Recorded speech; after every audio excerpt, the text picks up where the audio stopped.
So someone is sending me about a question about nutrition.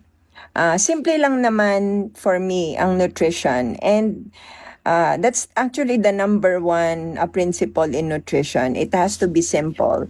If it's complicated, then there's something wrong with that. Kasi ang nutrition food per se, it should come out naturally to all of us. Kasi lahat naman tayo kumakain, di ba?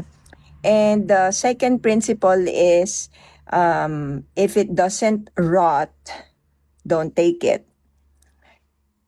And that pertains to food that have additives, artificial dyes. And you see this anywhere, foods that last for 5 years, 6 years, 10 years.